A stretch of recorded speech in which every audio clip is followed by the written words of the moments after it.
Selamat siang, selamat berjumpa lagi dalam acara diskusi interaktif Harian Jogja. Pada siang hari ini kita mengambil tema Wong Cilik memaknai keistimewaan DIY di masa pandemi. Perkenalkan, saya Sugeng Pranyoto yang akan memandu acara pada siang hari ini. Dan pada siang hari ini kita sudah kedatangan 3 narasumber. Saya perkenalkan satu persatu. Yang pertama adalah GKR Bendoro. Selamat siang. Selamat siang Bu Gisti. Beliau adalah Ketua Badan Promosi Pariwisata Daerah atau BPBD DIY. Yang kedua adalah Bapak Sukiman. Beliau adalah Ketua Paguyuban Dukuh. Selamat siang Pak Sukiman. Selamat siang. Assalamualaikum.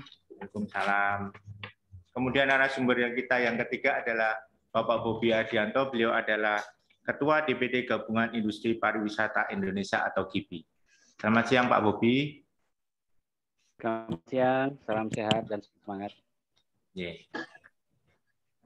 Sebelum kita mulai diskusi pada siang hari ini, nanti peserta bisa bertanya mengenai tema kita pada siang ini, yaitu Wong Cilik memaknai keistimewaan DIY di masa pandemi.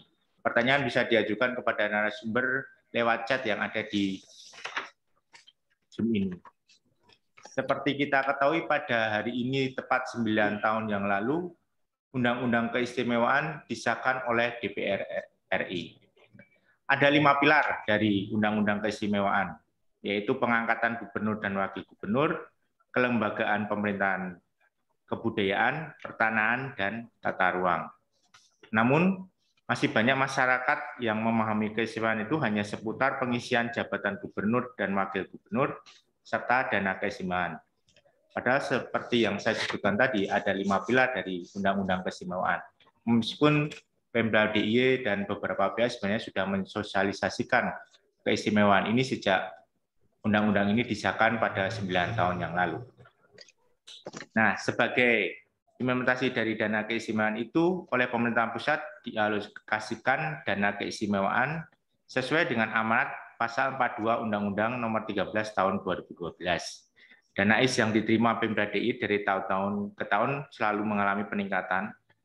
Pada tahun pertama, alokasi diberikan sebesar 800 miliar. Kemudian naik menjadi 1 triliun dan tahun ini sekitar 1,2 triliun. Selama perjalanan Undang-Undang Keistimewaan ini ada 2 tahun terjadi saat pandemi COVID. Dan dana IS juga dialokasikan untuk penanganan COVID-19, termasuk dialokasikan untuk ke desa-desa. Nah, untuk membahas 9 tahun Undang-Undang Keistimewaan hingga saat ini, kita akan langsung bertanya dulu kepada narasumber kita. Yang pertama kepada GKR Bendoro. Kalau menurut GKR Bendoro, selama 9 tahun ini bagaimana perjalanan Undang-Undang Keistimewaan? Ya, terima kasih atas waktunya, Pak Sugeng. Ya, kalau memang dibilang 9 tahun itu cukup panjang, tapi cukup pendek juga untuk kita mengimplementasikan sesuatu yang baru di pemerintahan daerah istimewa Jakarta. Di awal-awal tentu lebih kepada sosialisasi dan lain sebagainya. Memang sosialisasi sendiri itu membutuhkan waktu yang cukup panjang juga, dan akhirnya dulu awal-awal itu orang hanya beranggapan tentang penetapan saja. Lajeng ada yang berharap, oh duitnya itu disebarkan semuanya, uangnya disebarkan semuanya, tapi prosedurnya kan tidak seperti itu. Tetap ini adalah uang pemerintah yang harus dipertanggungjawabkan seperti uang pemerintah lainnya. Nah, maka pengajuannya itu pun juga tidak bisa sekarang diajukan, besok keluar juga tidak bisa. Nah, sekarang masyarakat pun sudah mulai merasakan juga bagaimana caranya mereka mengakses uang demi maksudnya dana keistimewaan tersebut, tapi juga bagaimana mereka memiliki tanggung jawab untuk memberikan pelaporan yang jelas gitu. Nah, tentu perjalanan 9 tahun itu adalah sebuah pelajaran setiap tahun bagi kita semua gitu. Tadinya dan juga ada beberapa peraturan yang terus baru setiap tahunnya sehingga menciptakan undang-undang keistimewaan ini memiliki akar yang cukup kuat di Jogja akhirnya. Jadi kebijakan-kebijakan itu terus lahir setiap tahun, diperbaiki sehingga untuk menjadi sempurna nantinya. Jadi tidak hanya perihal dana keistimewaan saja, tapi juga perihal pertanahan, perihal kebudayaan kita, bagaimana penggunaan dana keistimewaan ini memang untuk melestarikan kebudayaan-kebudayaan di Yogyakarta. Saya rasa seperti itu, Pak. Kalau dari dana AIS itu kan mungkin sudah kelihatan beberapa ya, Gusti Bendoro, seperti misalnya secara fisik kayak tugu gitu ya. Tapi untuk pilar-pilar yang lain seperti misalnya pertanahan dan tata ruang itu, kalau menurut Gusti Bendoro bagaimana agar masyarakat itu bisa mengetahui bahwa sebenarnya ada pilar lain di UUK selain dari pengangkatan gubernur dan wakil gubernur itu? Ya, kalau untuk yang tata ruang dan juga pertanahan, memang ini sesuatu yang cukup rumit dikarenakan kita pertanahan dan tata ruang ini berhimpitan dengan begitu banyaknya masyarakat, lapisan masyarakat, gitu ya. Jadi memang ini yang paling sensitif istilahnya seperti itu. Dan ini memang yang saya lihat beberapa tahun ini memang sudah ada kebijakan-kebijakan baru yang diambil pemerintah yang lahir dari undang-undang keistimewaan tersebut. Contohnya akhirnya kita memperjuangkan untuk mendapatkan pengakuan dari UNESCO dan lain sebagainya, yang tentu ini akan berdampak dengan tata ruangnya juga. Jadi terus policy itu terus lahir gitu ya. Saya bukan ahlinya perihal itu dan saya juga tidak terlalu banyak mengikuti perihal itu. Jadi yang saya bisa sampaikan hanya sekedar itu. Matur nuwun Gusti Bendoro. Kita ke Pak Sugiman lebih dahulu. Pak Sugiman, dulu waktu perjuangan untuk menggolkan undang-undang keistimewaan kan perangkat-perangkat desa kan berjuang untuk sampai ke Jakarta dan macam-macam ya. Nah, kalau menurut Pak Sugiman, setelah undang-undang keistimewaan ini disahkan sampai sekarang itu, bagaimana kemudian dampaknya bagi perangkat desa dan masyarakat yang ada di desa-desa, Pak Sugiman? Oke, terima kasih Pak Sugeng. Selamat siang semuanya yang mengikuti di acara Zoom ini. Gusti Bendoro, Pak Budi, perkenankanlah saya menyampaikan apa yang diminta dari forum ini lewat Pak Sugeng Pranyoto. Ya, memang kami bersama-sama dengan segenap masyarakat, utamanya pamong desa, kalau sekarang pamong kalurahan begitu ya.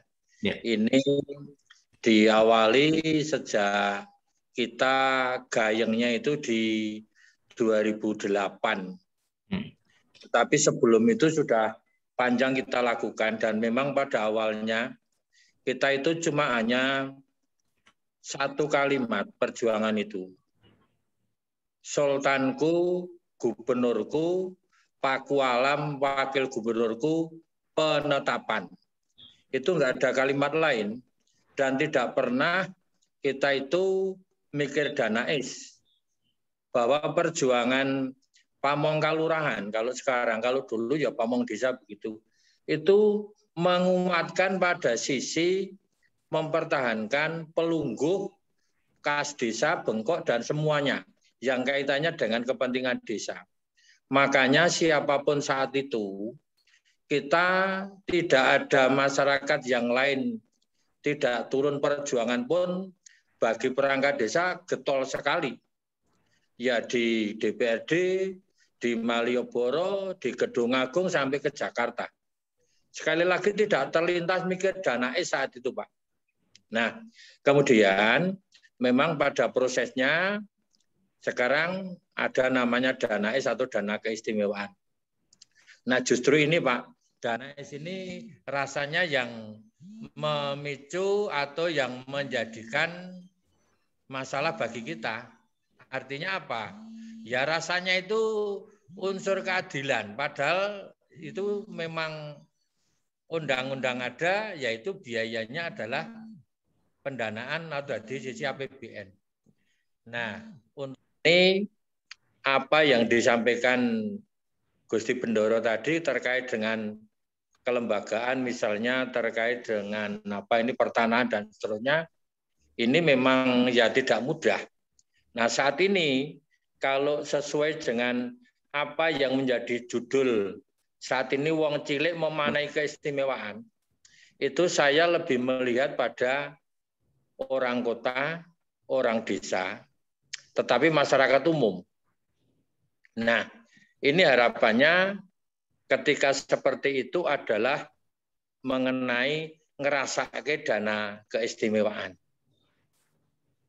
9 tahun ini memang melalui proses. Tetapi ya memang apa yang dilakukan oleh pemerintah DIY melalui pemerintah kabupaten kota, nah ini rasanya memang belum yang menjadi harapan. Karena memang betul belum merata sampai ke tingkat desa pedukuhan. Dari wilayah desa kita di 4 kabupaten ada 392. Dan ada pedukuhannya ada 4.579. Ini kan yang belum merasakan. Tetapi saya juga sudah memaklumi ketika pemerintah provinsi sudah mengalokasikan dan melaksanakan itu. Tetapi yang terakhir hari ini saya mesti harus matur terima kasih kepada pemerintah provinsi, kepada Paniradjo, kepada semua yang terkait dengan masalah keistimewaan, terkait dengan diluluskannya atau disetujuinya dana S untuk membantu COVID-19. Artinya, dari dana COVID-19 itu bisa dimaknai bahwa keluasan dari aturan itu ada sepanjang melalui prosedur, yaitu pemerintah DIY mestinya ke Kemendagri dan Kemenkyu sama barangkali KPK, karena aturannya biar kita selamat semua, termasuk kami yang tingkat desa maupun pedukuhan. Begitu Pak Sugeng Pranyoto, harapannya ini unsur pemerataan saja yang belum dirasakan. Ya ini yang harus kita tunggu-tunggu. Di sini pejuang yang ada di titik nol, Nyuwun Sewu Gusti Bendoro, bisa disondingkan. Ternyata urung tekan nih. Ternyata belum sampai ke sana. Tapi saya yakin kok kami menunggu akan sampai. Untuk ini barangkali dalam hal ini seperti yang disetting di acara ini, diagdikan di acara Pak Sugeng Pranyoto CS Harian Jogja ini, bagian dari pemerintah untuk sosialisasi menampung pendapat rakyat, menampung pendapat wong cilik. Saya memaknai seperti itu, mudah-mudahan inilah bagian dari untuk menjembatani ketidaksampaian yang ada di tingkat bawah. Selama ini lewat birokrasi. Birokrasi diharapkan memang bisa gitu, tapi jalur lain yang seperti kami di Pedukuhan menyampaikan juga menjadi jembatan cepat untuk melangkah ke sana. Kira-kira gitu Pak Sugeng, seandainya agak melenceng nggak apa-apa, tetapi saya mohon maaf dan ini nanti dijadikan rujukan untuk menjadikan referensi mengenai penjabaran dari keistimewaan. Soal kebudayaan sudah berjalan, cuma meratanya juga belum terkait dengan dana juga. Terima kasih Pak Sugeng Pranyoto. Matur nuwun Pak Sukiman. Kemudian kita ke Pak Bobi Adianto ya Pak. Pak Bobi, DIY kan tidak bisa dilepaskan dari pariwisata ya, karena Jogja merupakan kota pariwisata. Dan untuk pengembangan pariwisata itu salah satunya bisa memanfaatkan dari dana I. Salah satu contohnya yang sekarang terlihat nyata itu adalah tebing breksi. Tebing breksi itu kan juga bisa sampai sekarang itu karena salah satunya juga ada peran serta dari undang-undang keistimewaan. Nah, kalau menurut pandangan Pak Bobi sendiri, bagaimana implementasi UK untuk pariwisata di DIY, Pak Bobi? Ya, terima kasih Pak Sugeng. Jadi memanai undang-undang keistimewaan ini memang kami dari sisi pariwisata selalu menyampaikan bahwa bagaimana Undang-Undang Keistimewaan ini tidak dimaknai hanya dalam koridor DANAIS. Tetapi banyak hal yang sebenarnya memberikan satu manfaat kepada kelangsungan pariwisata kita ke depan. Karena satu hal yang selalu saya tidak akan pernah pisahkan antara pariwisata dengan kebudayaan. Karena kembali lagi pada saat kita bicara bahwa rohnya pariwisata di DIY itu adalah budaya. Sehingga itu yang tidak pernah akan kita bisa pisahkan. Yang kedua, kita bisa merasakan berbagai daerah gitu ya, yang tadinya mereka juga berbasis produknya adalah culture. Tetapi mempertahankan culture itu sangat-sangat berat dan sulit sekali untuk mencapai sustainable ke depannya. Nah, inilah yang kami maknai bahwa Undang-Undang Keistimewaan ini benar-benar memberikan satu manfaat kepada pelestarian budaya kita yang sekaligus menjadi modal utama pariwisatanya Jogja. Kami memahami dan kami melihat hasilnya bahwa bagaimana sisi pelestarian di aset budaya kita, baik itu aset budaya yang tangible ataupun intangible, yang bisa disentuh dengan Undang-Undang Keistimewaan ini, baik dari sisi regulasinya ataupun manfaat dari DANAIS-nya. Nah, ini yang kami benar-benar merasakan manfaat dari Undang-Undang Keistimewaan ini, dan sekaligus ini juga menjadi satu penanda gitu ya bahwa memang Jogja ya memang really istimewa gitu ya. Sehingga apa yang sekarang kita rasakan bagaimana kita menjaga dan melestarikan dan memberdayakan dari sisi budaya kita bisa konsisten hingga hari ini. Karena kami merasakan benar bagaimana dari tahun ke tahun di daerah yang lain pelestarian budaya itu makin lama makin terkikis dan makin berat untuk bisa memperjuangkan sisi itu. Padahal dari sisi kembali lagi industri pariwisata sangat membutuhkan hal itu. Karena ini menjadikan satu trigger dan daya tarik wisatawan, terutama wisatawan asing, untuk bisa jauh-jauh datang sampai ke tempat kita karena hari ini.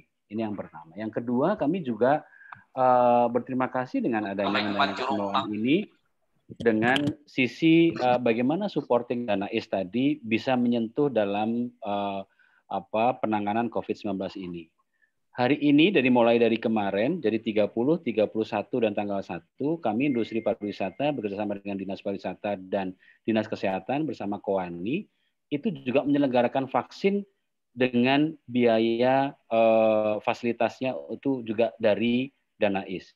Nah, inilah yang menjadi luar biasa sekali bagaimana DANAIS mempercepat proses recovery pariwisata, karena seperti apa yang disampaikan oleh Ngarso Dalem, bagaimana 80% masyarakat Jogja tervaksin sehingga ekonomi di Jogja bisa tergerakkan kembali, pariwisata bisa tergerakkan kembali. Ini yang harapan kami, dan sekali lagi kami mengucapkan terima kasih dengan DANAIS ini bisa memberikan supporting dalam kondisi yang memang semuanya serba sulit seperti sekarang.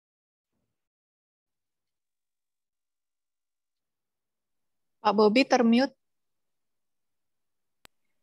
Oke. Dan ini menjadi satu hal yang luar biasa buat daerah istimewa Yogyakarta dengan Undang-Undang Keistimewaan ini, dan mudah-mudahan Undang-Undang Keistimewaan ini juga selalu bisa mengikuti perkembangan ke depan sehingga terbukti seperti tadi penyesuaian bagaimana bisa digunakan juga untuk penanganan COVID-19. Tapi ini bukti bagaimana bisa juga disesuaikan. Dan sekali lagi kami juga setuju dengan apa tadi Gusti Bentoro sampaikan bahwa perjalanan 9 tahun tentunya itu adalah proses di mana pemerintah daerah istimewa Yogyakarta pasti belajar untuk bagaimana setiap tahun ada satu pembelajaran yang bisa diambil dari implementasi dari Undang-Undang Keistimewaan ini.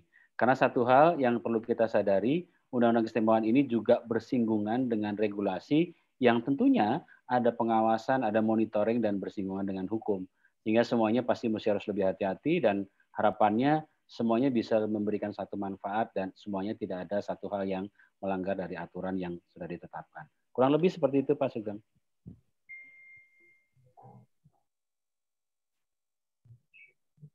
Masih di mute, Pak Sugeng.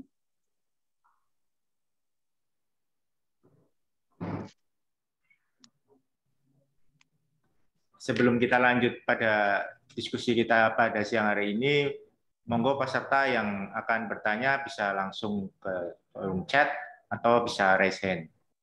Nah, kita lanjut ke GKR Bendoro. Gusti, mungkin bisa menambahi dari apa yang saya tanyakan tadi ke Pak Bobi, karena Gusti Bendoro juga merupakan Ketua Badan Promosi Pariwisata Daerah. Monggo Pak Gusti. Terima kasih. Nah, memang di beberapa tahun terakhir ini memang akhirnya dana IS ini jadi dari desa wisata, dari kelurahan itu sudah mulai menganggarkan atau membuat ajuan permohonan untuk dana IS yang akhirnya dalam bentuk semacam hibah itu kepada desa wisata. Nah, ini sudah berlangsung dari beberapa tahun. Nah, ini juga demi tadi yang disebut oleh Pak Bobi adalah untuk pelestarian kebudayaan. Nah, tentu melestarikan kebudayaan itu jangan kita hanya berpatok membuat sesuatu yang baru. Contohnya adalah ayo kita bikin desa wisata baru, lalu di situ nanti ada penari, ada lain sebagainya. Tetapi lebih kepada bagaimana yang sudah hilang itu kita uri-uri kembali. Contohnya adalah sebelum panen ada upacara panen raya, lalu sebelum menanam dan lain sebagainya. Nah, sebenarnya hal-hal ini itu juga bisa dikemas menjadi sesuatu yang marketable kepada pariwisata. Lalu juga ayo kita nguri-nguri wayang kulit, lalu dan lain sebagainya. Ini juga sudah mulai hilang di Jogja gitu, nggih.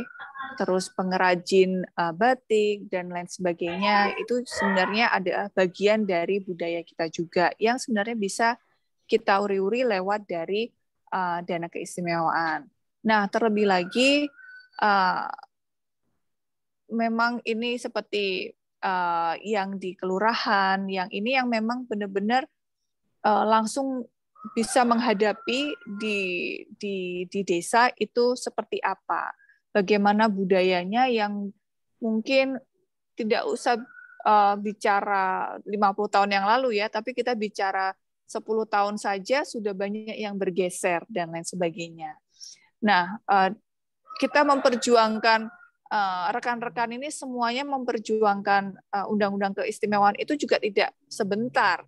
Itu butuh waktu 10 tahun untuk akhirnya diketok, disahkan.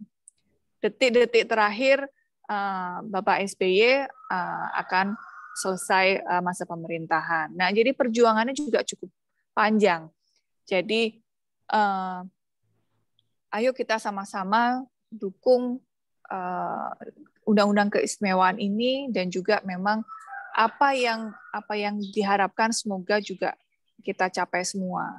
Kita sih maunya semuanya bisa merata, tetapi kondisinya kita juga provinsi baru yang menerima dana segitu yang akan dipakai oleh masyarakat luas, sehingga mereka juga harus diedukasi bagaimana caranya untuk pengajuan dan juga pelaporan. Nah, ini edukasinya juga tidak sebentar, maka dengan, ya seperti tadi Pak Sugeng juga sempat bilang bahwa dana keistimewaan ini terus bertambah setiap tahun, dikarenakan memang achievement dari masyarakat Jogja untuk melaporkan dana tersebut itu bisa dipertanggungjawabkan gitu nih. Jadi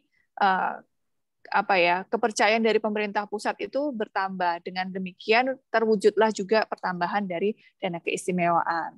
Kita pinginnya semuanya merata, setiap tahun merata semua, tapi kan kenyataannya tentu ada limit dari pemerintah. Dan juga pengajuan dari desa juga tidak semuanya mengajukan hal-hal yang bisa menggunakan dana keistimewaan juga. Nah, ini yang memang harus terus kita soundingkan kepada rekan-rekan semuanya.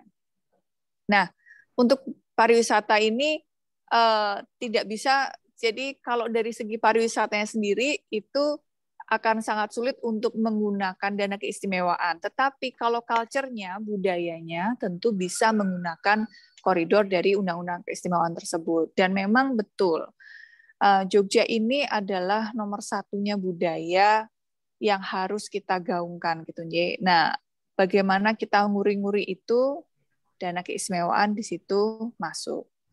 Nah, 2 tahun terakhir ini dikarenakan pandemi kita lebih diberikan kelonggaran oleh pemerintah dikarenakan memang situasinya sudah urgent, situasinya adalah emergensi negara, sehingga beberapa kelenturan dan kefleksibelan anggaran dari dana keistimewaan itu bisa diimplementasikan.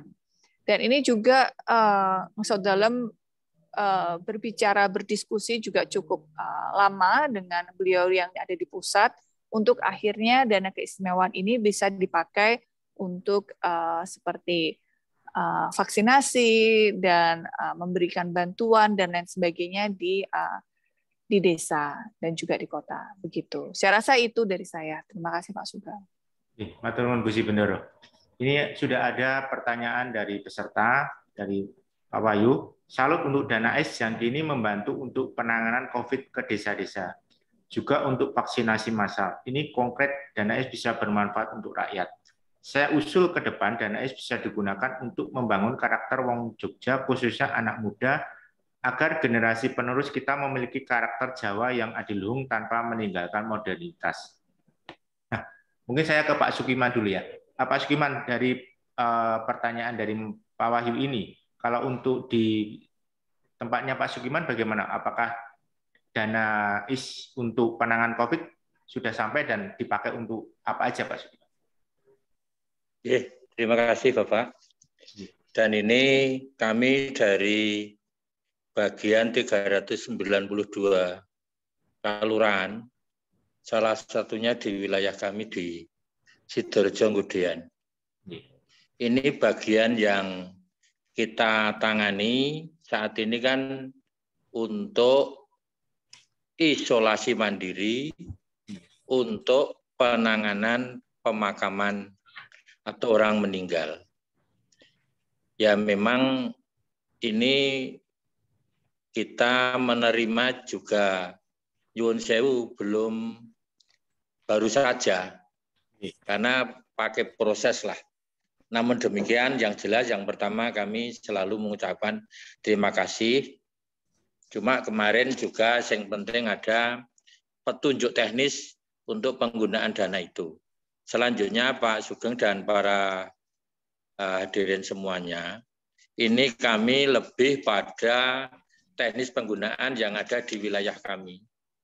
Jadi di situ kita untuk isolasi mandiri, kita membantu kepada perorangan, misalnya satu keluarga itu lebih dari satu, itu kita bantu untuk sayur, untuk beras, untuk kebutuhan makan. Itu alokasinya untuk 14 hari atau lebih, itu kita 450. Kemudian untuk yang kaitannya dengan misalnya penyemprotan rumah dan lingkungan, itu ditangani oleh tim yang diboleh oleh gugus di Padukuhan. Selanjutnya yang kita kesulitan memang saat kemarin langkah-langkahnya oksigen, itu kami memang juga tetap kesulitan. Ya ini yang tertentu yang bisa dikatakan dapat dilaksanakan. Tapi memang saat itu sekalipun ada uang, tetapi oksigen itu sulit didapat dan memang sulit untuk bisa memenuhi harapan masyarakat. Ya akhirnya wilayah kami salah satunya ada yang tidak bisa ketutut karena ketinggal salah satunya yang sangat penting yaitu oksigen. Itu di beberapa tempat pedukuhan. Kemudian untuk menangani kematian Bapak.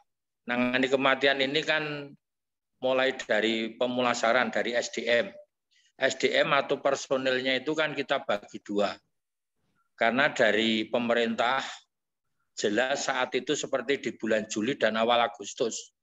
Ini keterbatasan SDM, kekurangan orang ini sangat dirasakan. rumah sakit tidak mencukupi, BPBD tidak mencukupi, akhirnya masyarakat secara swadaya atas arahan dari gubernur, dari bupati sampai ke kami itu membentuk itu dan dilaksanakan itu. Kemudian setelah untuk SDM itu mengenai kelengkapan. Itu juga sampai kesulitan, namanya aja peti jenazah aja kurang. Nah, itu yang menjadikan sulit. Nah, itu kita untuk pengadaan peti jenazah, kafan, dan obat semprot. Lainnya yang sulit juga adalah alat angkut, namanya ambulan. Itu pun ke saat-saat Juli yang lalu sangat sulit. Padahal wajib, termasuk penggunaan APD. Nah, ini yang digunakan atau yang dibutuhkan dan penggunaannya untuk ini. Nah, selanjutnya ini barangkali karena kami memformulasi dana APBDes ditambah dengan keistimewaan ini kan menjadi meringankan sekali alias cukup. Nah, untuk ini hal-hal yang akhir-akhir ini karena sekarang sudah melandai, sudah bagus, ya ini tidak terlalu boros. Kegiatan teman-teman yang ada di lapangan pun sudah tidak terlalu siang malam. Sekarang sudah merasa nyaman dan mudah-mudahan perpanjangan PPKM yang saat ini mulai baru tadi malam ya diumumkan Presiden. Nanti sampai tanggal 6 mudah-mudahan tidak diperpanjang lagi atau kita sudah turun ke 3 atau bahkan sudah bersih. Harapannya seperti itu Pak Sugeng dan Bapak Ibu sekalian. Jadi penggunaannya seperti yang saya ceritakan tadi. Makatan dan demikian. Oke, matur nuwun Pak Sukiman. Nah, mungkin dari pertanyaan Pak Wahyu ini mungkin bisa DKL Bendoro ada penjelasan soal saya usul ke depan dana AIS bisa digunakan untuk membangun karakter Wong Jogja khususnya anak muda agar generasi penerus kita memiliki karakter Jawa yang adiluhung tanpa meninggalkan modernitas. Oke, terima kasih. Nah, ini memang kalau untuk sebuah ilmu atau ini kan memang tidak bisa hanya dari sekolah saja atau dari lingkungan saja. Nah, Ngesodala memang sudah memiliki menopo yang kalau ada pembahasan di rumahnya, tapi saya untuk perihal Pemdanya kebijakannya seperti apa, saya tidak mengerti karena saya tidak di Pemda. Tetapi memang kalau untuk di desa itu setiap kelurahan itu mempunyai dua anggaran kalau di Jogja nih. Karena kalau di provinsi lain itu kan hanya dana desa gitu nih, tetapi dari APBD saja. Tetapi kalau di Jogja ini ada APBD dan juga ada dana AIS. Dan ini memang sudah dua senjata tempur untuk bertempur nguri-uri kabudayaan itu sudah senjatanya sudah dua istilahnya begitu. Nah, kalau dari segi untuk generasi muda ini tentu tidak bisa hanya dari satu sisi, tapi harus kita semuanya menyergap. Jadi dari bagaimana di desa itu juga ayo kita membuat semacam atau menggaungkan kembali, contohnya seperti tarian, gamelan dan lain sebagainya. Tapi tidak hanya menyiarkan saja nari itu begini, tetapi juga menyiarkan prosesnya seperti apa. Apa makna dari 5 September? Apa makna itu? Nah, ini juga harus digaungkan. Dan di satu sisi memang sudah ada sempat pembahasan bahwa materi dari tentang sejarah, tentang adiluhung Yogyakarta, Tanah Jawa ini untuk masuk dalam kurikulum sekolah-sekolah dari tingkat PAUD. Jadi yang disasar pertama adalah PAUD. Bagaimana kita tidak hanya bercerita tentang Jawa itu seperti apa, tapi bagaimana kita bercerita tentang nasional juga. Indonesia itu seperti apa. Nah, ini akan masuk mulai dari tahap PAUD dan juga TK SD. Nah, ini yang akan disasar. Tapi saya sejauh mana itu sudah masuk ke dalam kurikulum, saya juga belum mengetahui karena memang saya tidak di dalamnya. Tetapi ini sudah ada. Nah, dengan menggaungkan paling tidak membudayakan masyarakat Jawa untuk menggunakan pakaian tradisional seperti hari ini gitu nih. Hari ini di jajaran Pemda itu mewajibkan untuk menggunakan pakaian tradisional. Ayo kita gaungkan semuanya, tidak hanya dari Pemda saja, tapi dari pihak swasta, dari tingkat semua perusahaan yang mungkin dari kantor pusatnya dari Jakarta atau dimanapun, untuk ayo kita kenakan pakaian tradisional di saat Kemis Pahing. Nah, dengan begitu kan mereka mencintai budayanya. Seperti kemarin kami juga dari GKR Indonesia juga sempat melakukan vaksinasi di hari Senin kemarin, dan itu menggunakan, yang divaksin wajib menggunakan pakaian daerah. Lalu yang terjadi adalah beberapa komentar. Kenapa harus pakai pakaian daerah? Kenapa harus membuat ribet yang untuk divaksin dan lain sebagainya? Nah, ini adalah bukti nyata bahwa tidak semua orang itu merasa nyaman dengan pakaian daerah, padahal pakaian daerahnya mereka masing-masing itu adalah wujud identitas yang mereka. Banyak juga ada riset yang saya pernah baca bahwa di Jogja sendiri gitu nih, itu yang menggunakan pakaian daerah lebih dari 3 kali dalam waktu setahun itu hanya 2% dari masyarakat Jogja, gitu. 3 kali dalam setahun itu hanya 2% dari masyarakat Jogja, dan itu cukup membuat saya sedih ya, karena makin lambat laun itu tidak hanya bahasa saja, tapi pakaian juga kita tergerus dan lain semuanya.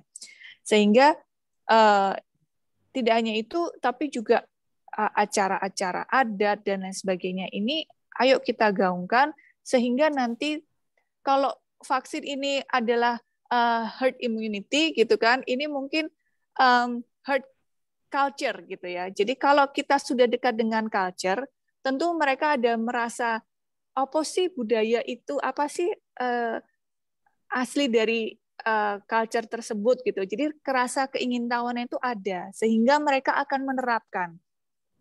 Karena kalau generasi milenial, contohnya seperti saya generasi milenial senior, Pak, itu kalau disuruh itu agak sulit.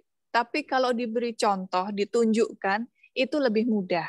Jadi bagaimana kita mencontoh yang lain dengan caranya mendekatkan culture tersebut kepada mereka. Nah, dengan demikian, dengan harapan nanti semacam yang diinginkan tadi oleh Mas Sinten Mas Wahyu tadi, karakter Jawa ini akhirnya terbangun dengan sendirinya tanpa harus disuruh, begitu. Terima kasih Gusti Benero. Ini pertanyaan yang sama juga disampaikan oleh Mbak Katarina Damayanti. Melestarikan keistimewaan DIY tidak hanya tanggung jawab orang tua, tapi juga anak muda. Bahkan anak muda memegang peranan penting untuk menjaga filosofi keistimewaan DIY tetap ada di setiap kehidupan sehari-hari warga DIY. Nah, bagaimana Gusti Benero untuk mengkampanyekan keistimewaan DIY kepada generasi muda? Ini tadi sudah dijawab oleh Gusti Benero. Dan ini sudah ada yang mau bertanya secara langsung. Sudah Mas Andika Rahadianto. Monggo Mas Andika. Bisa langsung mau menyampaikan pendapat atau bertanya kepada narasumber, monggo. Yun Perso kalian narasumber. Monggo. Pertama saya mau mengucapkan sugeng siang kagem Gusti Kanjeng Ratu Bendoro. Salam kenal, saya Andika Rahadianto saking Ambarawa, tapi punya kelahiran di Jogja. Dan sedikit banyak saya sebelum pandemi sering-sering mengikuti event-event kebudayaan, terutama kalau penyelenggaranya itu dari pihak keraton, salah satunya Grebek. Saya berusaha untuk tidak melewatkan event-event seperti ini. Akan halnya ini sekarang masa pandemi seperti ini, segala hal, segala aspek dibatasi, sehingga ya kalau bagi saya pribadi, dan mungkin juga dirasakan oleh banyak orang yang sering mengikuti event-event budaya, terutama yang kaitannya dengan keraton. itu juga agak menyayangkan sehingga kegiatan-kegiatan seperti itu belum bisa terlaksana seperti biasa. Kalau badhe nyuwun pirsa dumateng Bapak Ketua Paguyuban Dukuh DIY, Bapak Ketua Paguyuban Dukuh menika tentunya juga sering berinteraksi dengan masyarakat bawah ya Pak, wong cilik istilahnya itu, seperti tema pada siang hari ini. Nah, kawula badhe nyuwun pirsa dumateng Bapak ingkang setiap hari, setiap saat bersinggungan, gepok senggol kalian wong cilik. Sebetulnya Pak Ketua Paguyuban, menurut yang panjenengan jumpai itu, wong cilik itu di masa pandemi seperti ini, itu harapannya seperti apa sih? Harapannya. Karena tentunya dulu ketika sebelum pandemi kan bisa begini, bisa begitu, bisa mengadakan event seperti ini, bisa mengadakan event seperti itu, sekarang seperti ini ya. Tentunya itu kan pernah terungkap, Pak. Nah, menika nek miturut panjenengan yang panjenengan jumpai seperti apa? Ngeten kemawon, Pak, pertanyaan saya. Atas kesempatan yang diberikan kepada saya, kawula aturaken matur nuwun, sugeng siang. Terima kasih Mas Andika. Monggo Pak Sugiman bisa langsung menjawab. Terima kasih Pak Andika, Mas Andika dari Ambarawa yang juga tahu tentang Jogja karena sering mengikuti kegiatan grebek dan seterusnya. Harapan wong cilik di desa. Saat ini kalau dukuh itu kan ngedep tiap hari. Ini sekarang ini kan kalimatnya susah yang tidak ketulungan. Sudah sampai mentok rasanya. Mau keluar dari wilayah. Salah orang metu. Ya kalimatnya memang karena awalnya itu semaunya, lama-lama diatur oleh wilayah, ya mulai dari Pol PP sampai dengan tingkat pedukuhan, itu akhirnya kan mengatur dia keluar. Mau jajan tempatnya ditutup karena nggak jualan. Keluar rumah yang isoma dikatakan pilih kasih ra oleh metu, semuanya disalahkan. Pemerintah dukuh itu disalahkan. Itu yang terjadi. Nah, sekarang ini mereka menyadari ketika sudah kiri kanannya sudah menjadi korban. Ada yang sakit, ada yang meninggal dunia. Karena awalnya nyuwun sewu, ngeyel, pada tidak menerima dengan kenyataan. Sekarang itu kan sudah pada percaya. Nah, sekarang ini yang dia butuhkan adalah nomor 1, sehat selamat. Pasti. Tetapi sehat selamatnya ini kan butuh menjaga kelestarian sehat selamat ini kan ya lapar, ya tidak kecukupan karena kerjanya terbatas. Ini yang merasakan tidak cuma orang yang nyuwun sewu, kehidupannya terbatas, boleh dibilang miskin. Sekarang ini setengah miskin, orang cukup saja rekoso Pak sekarang ini. Kalau yang saya lihat di desa, di pedukuhan, di wilayah saya, insya Allah wilayah lain se-DIY sama. Nah intinya adalah apa yang ditanyakan Mas Andika itu seperti apa yang dikehendaki, yaitu yang sehat, kecukupan kehidupannya. Rasanya itu. Dan yang ketiga adalah rasa kebahagiaan. Butuh hawa seger. Mau piknik, mau keluar, itu pun belum diperkenankan. Ini yang sudah sekarang ini rasanya besok ketika wisata dibuka secara leluasa, saya yakin apapun nggak punya uang, nggak punya dana, kepengen mengeluarkan ujar pikirnya secara bebas. Ini sudah terkekang sekian bulan, bahkan setahun lebih lah. Ini sudah dirasakan masyarakat kita. Rasanya akan, ya seperti itu Mas Andika, jawaban kami. Terima kasih. Matur nuwun Pak Sugiman. Ini ada lagi yang akan langsung bertanya. Monggo Mas Abdi Janoko langsung aja. Assalamualaikum warahmatullahi wabarakatuh. Waalaikumsalam. Tunipun sungkem katur Kanjeng Gusti Kanjeng Ratu Bendoro, sesepuh kula Pak D Sukiman, Mas Bobi, teman berkarya dan sedaya kemawon. Langsung saja topik yang dibahas di kesempatan siang hari ini luar biasa. Wong cilik memaknai keistimewaan DIY di masa pandemi. Tentunya ini satu yang pertama mungkin melalui Gusti Bendoro untuk linknya karena jaringannya tentunya. Bagaimanapun kita memaknai dana ACE yang ada di DIY itu cukup luar biasa. Tapi mungkin bagi pengelola dana ACE memang kita paham dana pemerintah itu mengeluarkan 1 sen pun, 1 rupiah pun pertanggungjawabannya kan harus jelas. Tapi kita ketahui bersama seperti kemarin di tahun 2020 Pak Aris itu sempat ngendiko serapan dana ACE itu hanya X%. Jadi masih sangat jauh, mungkin bahkan 60%. Jadi 40%-nya sendiri kan tentunya harus dikembalikan. Tapi memang ketika akan mencapai target 100% ketika mengelola dana pemerintah itu memang tidak mudah. Tapi dalam artian begini, bagi tentunya stakeholder yang ada di DIY, seperti disampaikan oleh Pak Dukuh Sukiman, senior kami, Pak D. Sukiman dan tentunya Mas Bobi tadi, sebenarnya yang ingin dirasakan oleh rakyat itu, dari dana ACE itu bisa betul-betul terrealisasi dan mereka itu bisa merasakan bagaimana nanti di penganggarannya, tentunya melalui Dewan dan Eksekutif. Kalau misalkan seperti kemarin ketika akan dipakai untuk COVID, harus melalui perubahan-perubahan nomenklatur, ya memang harus itu dikejar. Tapi benar-benar kalau bisa, harapan ya, begitu harapan, ya setidaknya 90% serapan. Karena bagaimanapun ketika mengelola keuangan negara, kok 90% itu sudah bagus sekali. Syukur 100%. Nah artinya apa? Memang orang bawah itu contoh, nggak usah jauh-jauh. Kami sama-sama kemudian.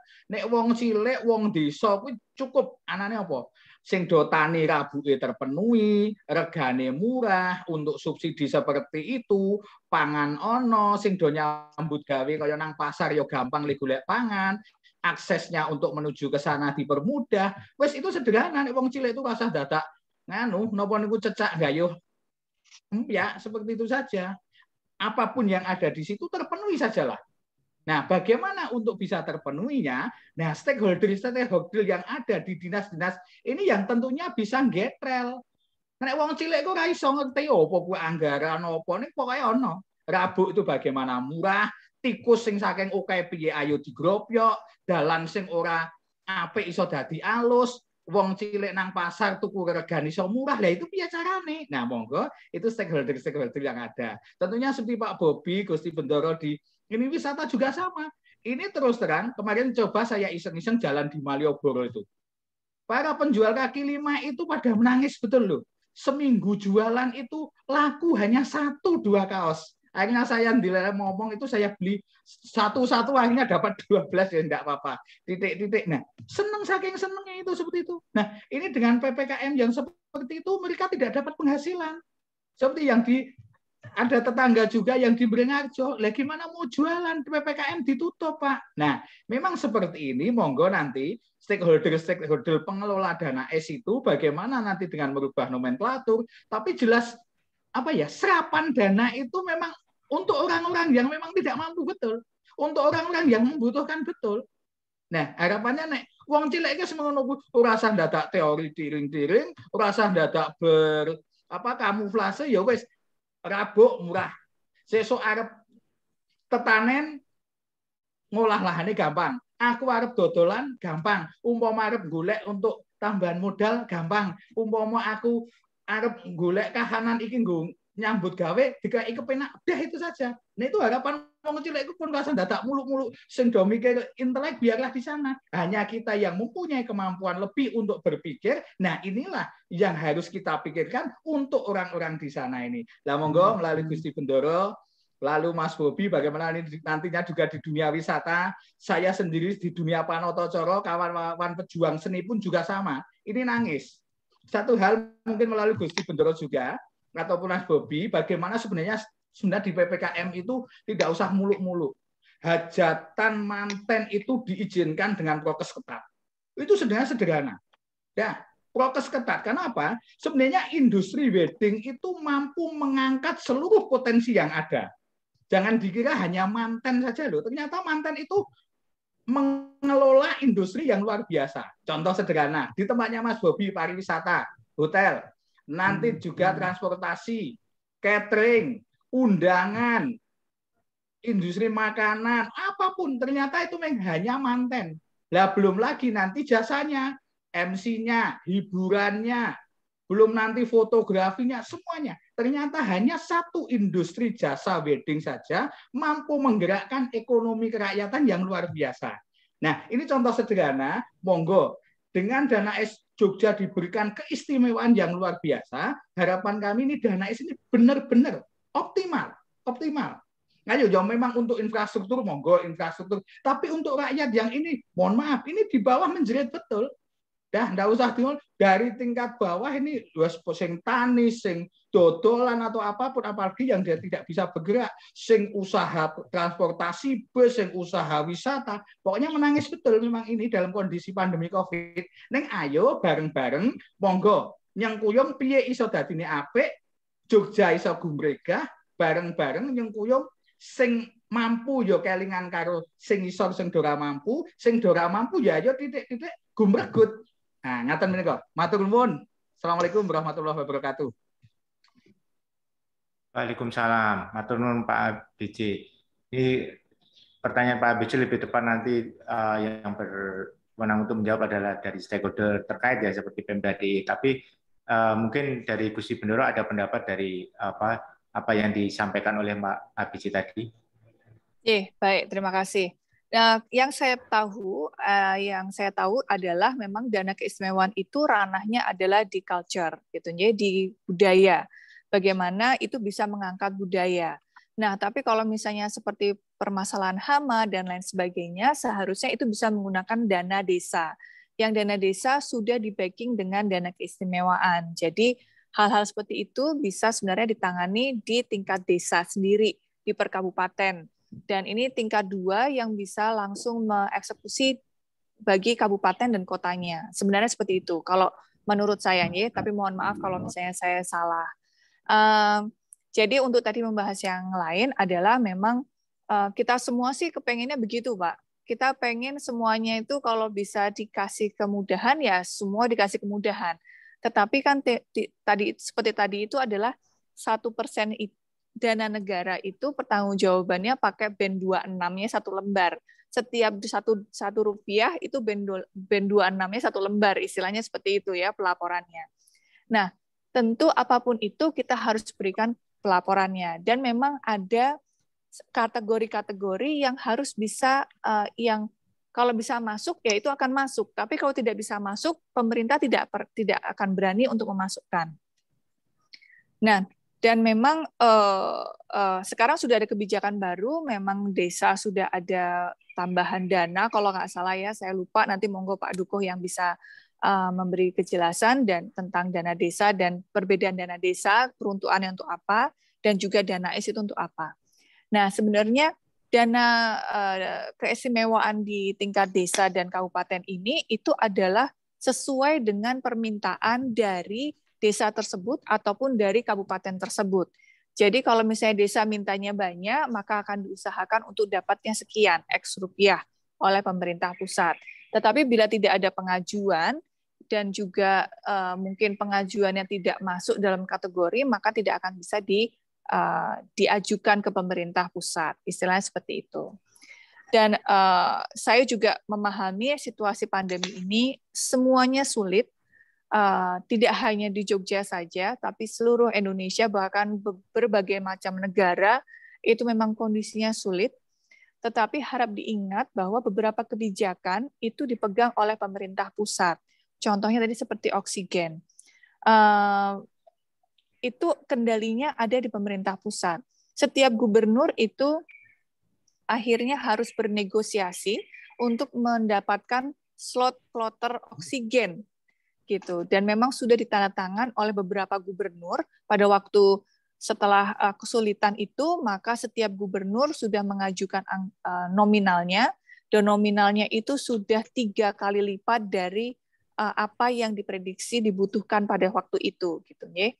Dan itu sudah ditandatangani oleh gubernur dan juga oleh Kemendagri dan juga beberapa orang di pusat. Kalau nggak salah saya baca berita yang seperti itu. Dan memang itu akhirnya diusahakan oleh pemerintah pusat kepada daerah. Tetapi kendala pasti terjadi, gitu ya. Jadi karena memang situasi COVID-19 ini tidak ada yang bisa memprediksi bagaimana akan naik dan turunnya.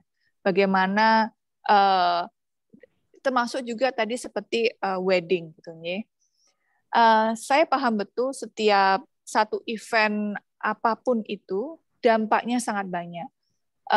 Buka kampus saja itu dampaknya ke ekonomi cukup banyak. Satu kampus itu bisa berdampak yang cukup banyak kepada bukosnya, kepada warung di sebelahnya, kepada yang jual kasur, jual ember dan lain sebagainya, itu juga pasti terdampak untuk terutama mahasiswa baru, gitu nih.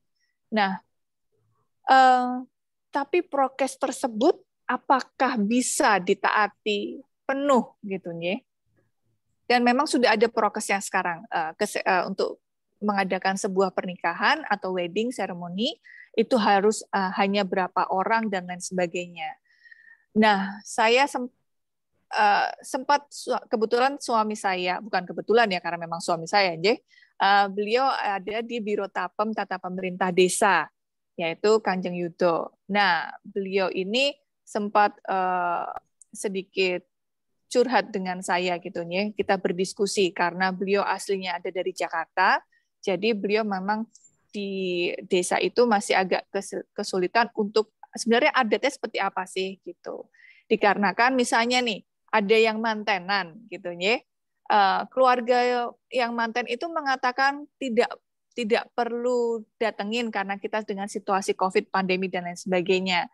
Tetapi ternyata tetangganya bilang, loh kita mau datang, mau lihat dan lain sebagainya kok nggak bisa gitu. Terus nanti kalau misalnya ada tetangganya yang misalnya mantenan, terus dia mengundang semua tetangganya untuk datang. Lalu ada satu tetangga yang tidak datang, itu juga loh. Tapi nanti diomongin kok kemarin nggak datang, nggak bantu dan lain sebagainya. Sedangkan culture-nya kita ini adalah gotong royong. Bagaimana satu ada yang mantenan, seluruh tetangganya itu masak bersama-sama. Itu real dan itu masih terjadi di Jogja. Nah, ini yang memang agak sedikit kesulitan antara pemahaman prokes dengan ewoh-pekewohnya kita, gitu. Dan ini yang harus kita tegaskan bahwa bukan berarti kita tidak mengundang itu tidak menghargai, gitu ya, tetapi itu memang prokes, gitu. Nah, ayo kita semua ngerem lah. Jadi jangan hanya berbicara tentang saya, tapi bagaimana tentang kita. Nah, ini yang memang harus dipertegas lagi. Ngesot Dalam juga sudah sempat berkata bahwa ayo kita sekarang membahas bagaimana kita ini bisa melindungi sekitar kita juga dengan kita menahan diri untuk keluar dari rumah, misalnya seperti itu. Tetap menggunakan masker, jangan sampai masker itu turun dari hidung, jangan sampai kita karena kita merokok akhirnya kita ngudut bersama-sama. Nah ini nih yang masih sering terjadi. Pak Bobi, saya nggak membahas tentang Pak Bobi. Nah ini kadang-kadang rekan-rekan juga yang ngudut bersama itu pasti kan harus buka masker. Nah kalau ngudut sendirian itu kayaknya sepi, lonely gitu ya. Jadi harus bersama dengan teman-temannya dan itu buka masker. Dan itu sebenarnya juga rawan. Nah, hal-hal yang sesimpel itu yang akhirnya membuat kadang-kadang prokes ini longgar gitu. Jadi mohon di hold dulu untuk kita tetap prokesnya kita tetap kecil gitu ya. Dengan harapan PPKM akan segera berakhir. Jadi mohon support dari rekan-rekan semuanya untuk ayo kita satu, jangan takut juga terhadap COVID, tapi jangan juga kita lenggang dengan COVID. Ayo kita semua harus vaksinasi supaya kita bisa turun PPKM-nya. Saya rasa itu. Terima kasih. Matur nuwun Gusti. Tadi Pak ABJ sempat menyinggung juga soal wisata. Nah, mungkin ini Pak Bobi bisa memberikan pendapat, terutama persiapan jika nantinya objek wisata di DIY akan dibuka. Karena sampai sekarang kan objek wisata masih ditutup, dan kemarin Ngarso Dalam mendikau bahwa setidaknya setelah 80% warga DIY divaksin, nanti objek wisata akan dibuka. Monggo Pak Bobi. Ya, baik, terima kasih. Jadi industri pariwisata tentunya benar-benar mempersiapkan di kesempatan PPKM ini untuk mempersiapkan diri dari semua hal gitu ya. Untuk nantinya kita benar-benar memang menjadi tuan rumah yang bertanggung jawab. Tapi sebelumnya saya akan mulai dulu dari awal tadi sisi undang-undang keistimewaan, seperti beberapa pertanyaan tadi dari Mas Wahyu, dari Mbak Katarina Damayanti, yang poinnya adalah sebenarnya itulah tujuan kita bersama dan harapan kita bersama. Bagaimana undang-undang keistimewaan ini bisa mengembalikan identitasnya Jogja memang benar-benar menjadi daerah istimewa Yogyakarta. Ini yang menjadi satu semangatnya industri di kami, terutama di industri pariwisata. Karena satu hal yang perlu kita sadari bersama. Kalau kita melihat sedikit ke tetangga kita gitu ya, di Bali misalnya, Bali bisa bertahan eksis sampai sekarang pun kembali karena culture mereka. Padahal disrupsi di sana dengan terbukanya budaya asing masuk jauh lebih berbahaya dibanding kita sebenarnya. Tetapi mereka masih bisa bertahan karena apa? Karena culture mereka. Ini yang sebenarnya menjadi satu inspirasi ke kita. Sedikit bergeser ke yang lain juga sama. Kayak misalnya tadi kalau kita lihat gitu ya, bagaimana identitas itu bisa terbentuk dari pintu masuk pun sudah kita bisa merasakan. Kayak tadi misalnya, sering saya berikan satu contoh ke teman-teman semuanya. Bagaimana sih pada saat kita ditutup matanya pun kita masuk di Ngurah Rai, itu kita sudah tahu bahwa kita akan turun di Bali. Karena identitas mereka terbentuk. Dari mulai smile-nya, baunya, dari mulai mungkin sisi pakaiannya, bangunannya. Makanya tadi saya sih lebih tertarik tadi pada saat kita melihat undang-undang keistimewaan, saya tidak pure lady dan naisnya. Tapi tata ruang tadi itu menjadi satu hal yang menjadi trigger kita kembali ke identitas kita sebenarnya. Karena tata ruang ini sangat-sangat berat buat mempertahankan. Padahal itu identitas. Selamanya orang yang belum pernah ke Bali pun diturunin di tengah dimanapun lah di area di Bali, dia akan pasti tahu dia ada di Bali. Karena identitas yang terbentuk. Ini yang sebenarnya kami berharap bahwa undang-undang keistimewaan ini benar-benar bisa mengembalikan identitas kita. Makanya tadi saya setuju dengan apa yang sampaikan Pak Mas Wahyu, Mbak Katarina. Ya dari mulai teman-teman usia muda ini, yuk kita sama-sama gitu. Bagaimana mengembalikan Jogja, identitas Jogja, sehingga orang masuk di airport, masuk di stasiun, masuk di desa manapun di Jogja, itu tahu kalau kita berada di Jogja. Makanya tadi Gusti Bendoro juga menyampaikan beberapa hal yang selama ini hilang, ayo kita kembalikan lagi. Diuri-uri lagi. Satu hal apresiasi yang luar biasa juga kemarin di Jumat dan Sabtu, dan ini berlangsung sampai Oktober, itu di Kulon Progo sudah ada lomba gelar potensi desa wisata. Untuk standarisasi prokesnya CSE, itu sudah menggunakan dana IS. Artinya juga sentuhan sampai di sisi pariwisata di desa wisata itu sudah berlangsung di sana, di Kulon Progo. Nah, kembali lagi, saya pikir bagaimana kabupaten yang lain bisa melakukan penyerapan itu. Dan ini bentuk bagaimana sih Kulon Progo mempersiapkan diri gitu ya. Pada saat nanti pariwisata sudah bisa dibuka kembali, standarisasi CSE-nya di desa wisata itu sudah terbangun.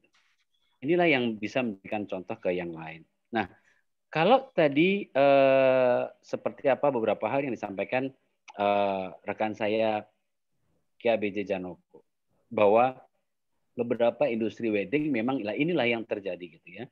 Karena memang kalau kita lihat industri wedding itu identik dengan jumlah yang besar, karena saya juga banyak berkomunikasi dengan teman-teman di industri catering jasa boga bahwa kalau 30 packs itu sangat-sangat tidak worth it dan tidak akan break even aja enggak gitu ya. Nah, tetapi sebenarnya di awal pandemi kami industri sudah mulai mendorong dan memberikan contoh waktu itu ada wedding virtual gitu. Yang itu sebenarnya menggerakkan 100% dari semuanya. Masih ingat waktu itu KBJ bahwa di Ambarukmo kita membuat bersama dengan JM Pro waktu itu wedding virtual. Yang ininya sisi jasa boganya tetap kita bisa jumlah besar. Karena apa? Karena cateringnya makanan itu bisa dikirim undangannya. Mereka undangannya tetap tidak datang. Tetapi seperti halnya makanannya, kemudian cateringnya bisa kita kirim di mereka masing-masing undangannya.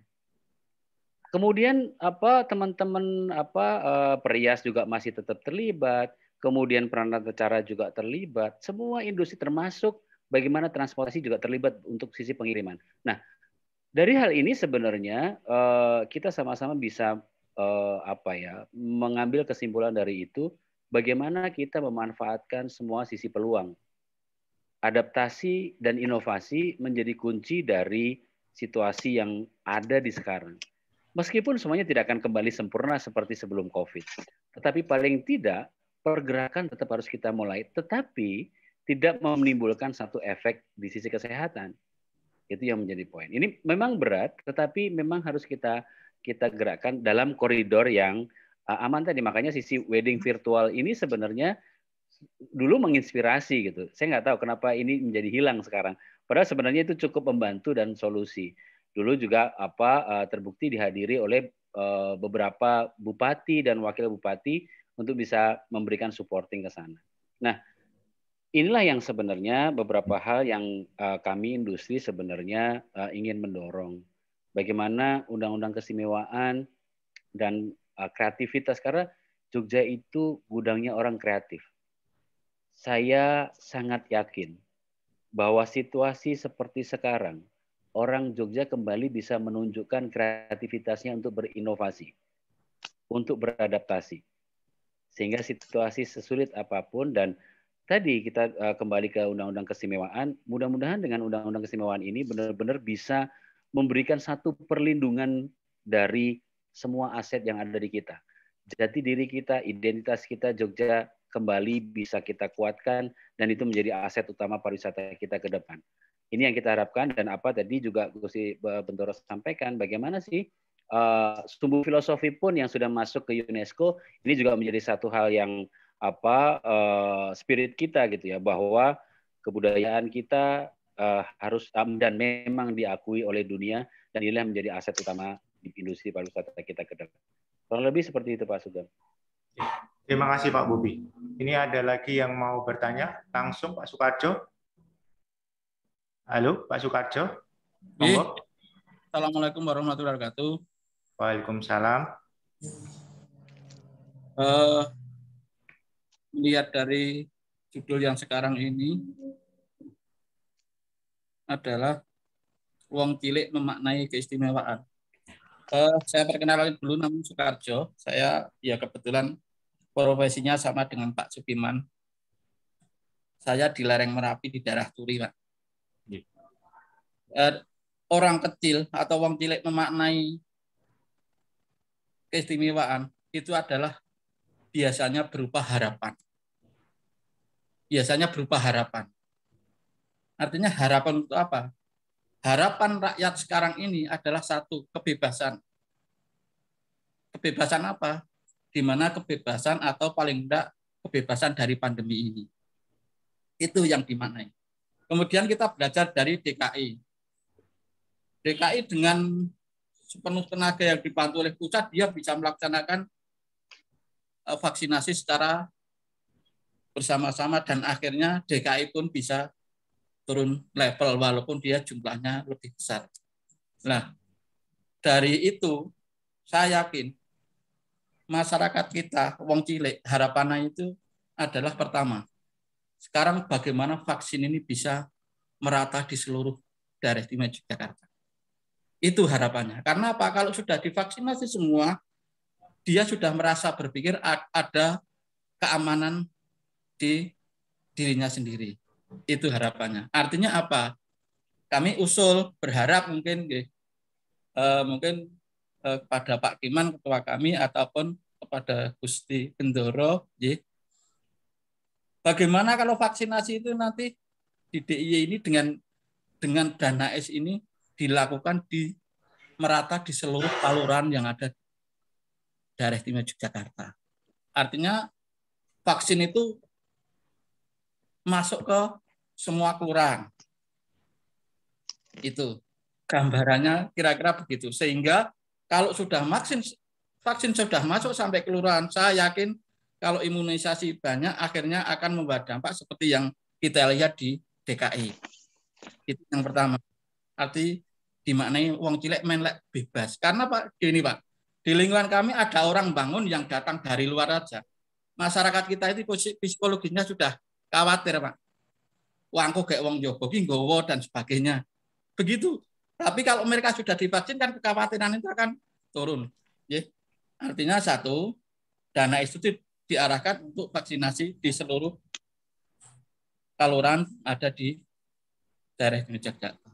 Kemudian yang kedua, terkait dengan ekonomi, kalau nggak salah tadi atau kapan itu saya melihat 3.000 orang karyawan dirumahkan di DIY. Enggak, media sosial tadi saya baca sekilas. Lah, artinya apa? Yang kedua adalah tentang pemulihan ekonomi. Harapannya masyarakat itu dua itu. Nek wis aku aman, piye ekonomi ki pulih. Itu. Dari ekonomi ya berbagai hal, dari pariwisata bisa, dari apa biasa. Namun kan ada orang-orang atau masyarakat yang memang tidak punya kemampuan ke arah yang profesional tadi. Nah, ini satu-satunya kami mengusulkan, berharap ini bisa diusulkan untuk pemulihan ekonomi ini dari dana S bisa mungkin bisa diarahkan untuk ke tingkat kelurahan atau bahkan pedukuhan dalam bentuk yaitu semacam padat karya. Artinya kalau di seluruh wilayahnya ada padat karya, artinya orang-orang yang tadi ter-PHK atau orang-orang yang memang tidak punya itu bisa ada masukan dari keluarga. Dan padat karya ini kan sebenarnya kan dua hal, gitu. Satu, padat karya ini sifatnya setengah gotong royong. Artinya kalau setengah gotong royong itu artinya gotong royong itu kan juga merupakan budaya kita sejak lama. Gitu? Gotong royong itu kan sudah budaya kita sejak lama. Artinya itu yang kita sampaikan, di mana rakyat itu dalam pandemi itu butuhnya harapannya itu gitu loh. Kemudian terakhir tentang dana yang ke kelurahan, mungkin Pak Sugeng bisa lihat ya. Dana yang kelurahan itu dengan spesifikasi bagi daerah yang punya jaga warga itu 70 juta, bagi kelurahan yang tidak punya jaga warga itu 50. Nah, kami itu mencoba di daerah kami itu satu kali ngubur aja untuk memberi APD itu habis 1,6 dengan tim karena tim kita sudah punya tim di desa untuk pemulasaran, kemudian untuk ngubur itu kurang lebih jumlahnya di antara sekitar 10 sampai 16 orang. Kalau hanya untuk ngubur itu sekitar 10. Kalau untuk pemulasaran itu tambah 4 atau 6 orang. Ya kira-kira rata-rata satu orang meninggal itu untuk APD saja sudah harus pengadaan 10. Nah, kalau dengan dana segitu kok kemarin dari petunjuk ditargetkan untuk bisa memberikan bantuan yang isoman, kemudian untuk pemakaman. Nah ini kan kira-kira jumbo enggak. Tapi kita juga ucapkan terima kasih. Karena apa? Karena sudah ada kepedulian, terima kasih. Cuman kalau bisa kami berharap itu ada dan itu nanti bisa ditambah atau diperbanyak agar sesuai dengan kondisi yang ada di wilayah. Saya kira itu dari kami, ada kurang lebihnya mohon maaf. Terima kasih. Assalamualaikum warahmatullahi wabarakatuh. Waalaikumsalam. Terima kasih Pak Sukarjo atas masukannya. Dari pendapat Pak Sukarjo soal vaksinasi mungkin bisa saya tambah informasi bahwa memang pemerintah, baik pemerintah pusat maupun Pemda DIY saat ini sudah mengejarkan program vaksinasi. Bahkan untuk di DIY sendiri itu setiap minggunya seperti yang diungkapkan Pak Sekda Pak Baskara Aji kemarin itu sudah mencapai 32.000. Dan untuk mencapai target itu dan menambah lagi sasaran vaksinasi, rencananya vaksinasi juga akan dilakukan sampai tingkat kelurahan. Nah, mungkin Pak Sukado bisa menunggu nanti tidak lama lagi nanti akan ada vaksinasi yang akan masuk ke tingkat kelurahan. Selain itu dari pemerintah pusat pun kemarin Badan Intelijen Negara itu sudah melakukan vaksinasi juga secara door to door, tapi baru di Kulon Progo. Nah, mungkin nantinya juga akan merata di seluruh DIY. Jadi nanti sistem door to door itu jadi mereka petugas akan langsung mendatangi ke warga. Jadi memang program ini terus digencarkan oleh pemerintah untuk mencapai target herd immunity atau kekebalan komunal. Bahkan Ngarso Dalem dan Pemda DIY sudah menargetkan bahwa Oktober itu setidaknya sudah 100% warga di DIY bisa tervaksin.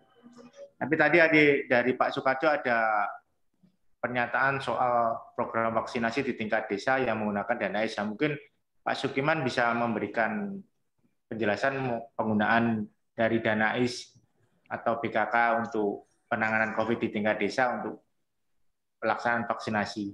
Monggo Pak Sukiman. Terima kasih Bapak dan utamanya Pak Karjo.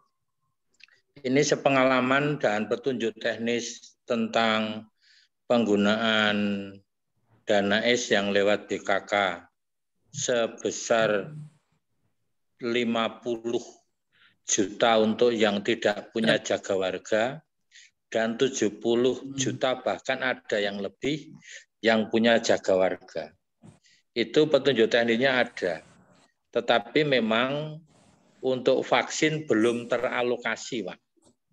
Sehingga memang itu lebih diarahkan, dimanfaatkan untuk penanganan yang kena COVID, baik yang penderita, misalnya isoman, isolasi mandiri, dan orang yang terpapar bahkan meninggal dunia, itu dengan proses penanganan pemakaman, pemulasaran dan pemakaman. Untuk ini kaitannya dengan pembiayaan yang terkait dengan angka itu ya sangat sangat mengikuti petunjuk teknis yang ada ya maksimalnya ke sana. Untuk ini barangkali begini bisa masuk di sini narasumber Gusti Bendoro, Pak Bobi.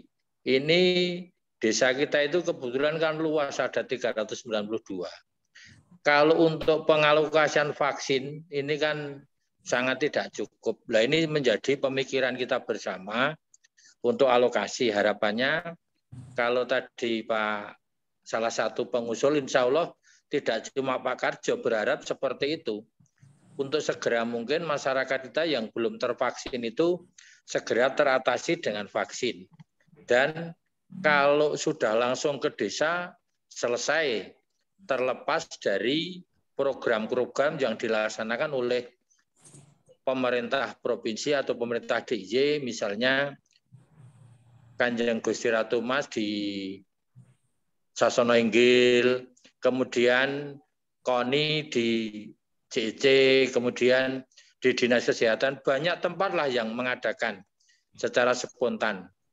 Namun demikian, desa kalau diberi kesempatan akan lebih menseser habis, nggak akan tersisa masyarakat kita semua tertangani. Karena juga ada titik kesulitan menuju ke suatu lokasi butuh kendaraan mengantar karena di situ banyak problem, nggak punya kendaraan, sakit, setengah sakit dan seterusnya. Untuk ini harapannya seperti itu Pak Sugeng Pranyoto. Kita berharap untuk vaksin dapat terrealisir dan penggunaan dana di desa mekanismenya ya seperti itu. Matur nuwun. Terima kasih Pak Sukiman. Tidak terasa ternyata diskusi kita sudah lebih dari 1 jam. Mungkin sebelum Pak Sugeng. Oh, nggih, monggo Gusti Bendoro. Nyun sewu, sebelum Pak Bobi saya bisa nambahin sedikit nggih. Nggih, monggo. Mohon maaf. Nggih. Nah, ini informasi yang terbaru adalah sesegera mungkin atau kalau nggak salah minggu depan itu akan ada vaksin langsung ke desa, ke kelurahan.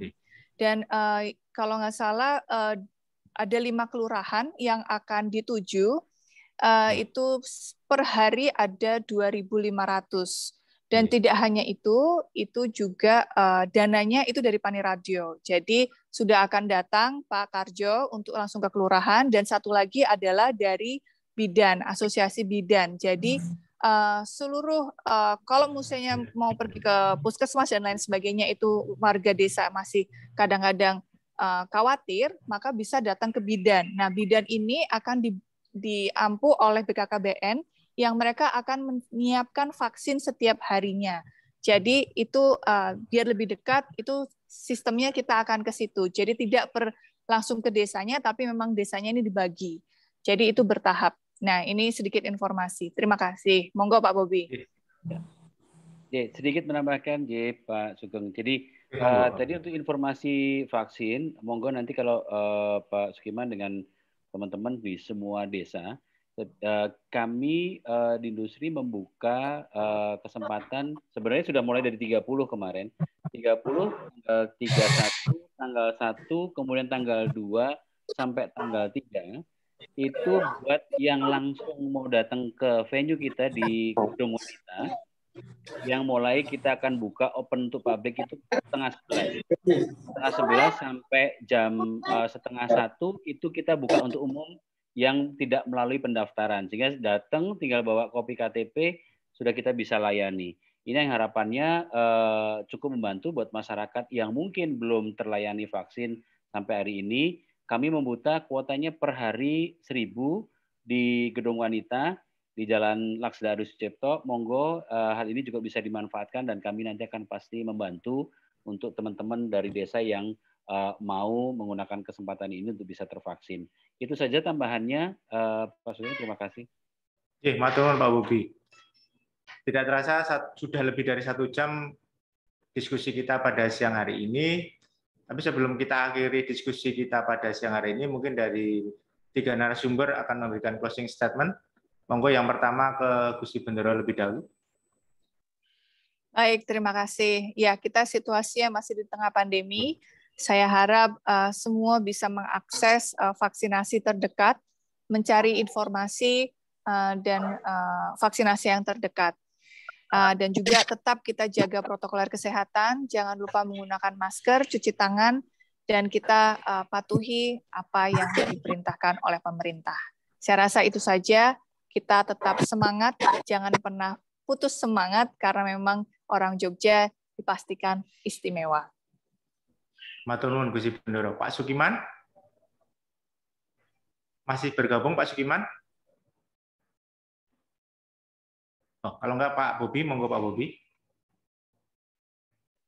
Ya, baik. Terima kasih Pak Sugeng. Tentunya seperti topik hari ini tentang Undang-Undang Keistimewaan, mudah-mudahan Undang-Undang Keistimewaan ini benar-benar bisa mengembalikan jati diri kita, mengembalikan identitas kita, dan kembali lagi teman-teman semuanya di seluruh masyarakat daerah istimewa Yogyakarta, hanya ada 2 poin yang kita bisa kembali menggerakkan semua tadi dengan apa yang diharapkan teman-teman mengenai kebebasan dan sebagainya. Hanya ada 2. 1, bagaimana kita semuanya bisa tervaksin di seluruh masyarakat DIY. Kemudian yang kedua, protokol kesehatan tetap menjadi bagian dari perubahan kehidupan kita yang baru. 2 sisi ini kita bisa jalankan, insya Allah ekonomi kita bisa kembangkan kembali, gerakkan kembali, dan apa yang menjadi permasalahan yang hidup atau permasalahan sosial yang kita hadapi, mudah-mudahan perlahan kita bisa selesaikan bersama, dan masyarakat daerah istimewa Yogyakarta adalah masyarakat yang tidak cengeng, masyarakat yang tangguh dan luar biasa istimewa. Matur nuwun Pak Bobi. Ini Pak Sukiman ada gangguan teknis sehingga tidak bisa memberikan closing statement. Begini, itu tadi diskusi kita dengan tema Wong Cilik memaknai keistimewaan di DIY di masa pandemi.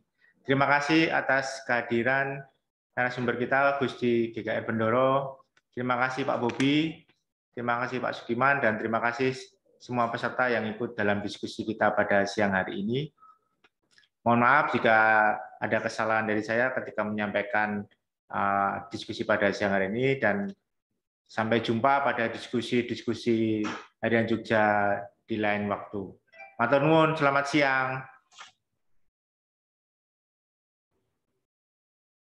Matur nuwun Gusti Bendoro, terima kasih Pak Bobi.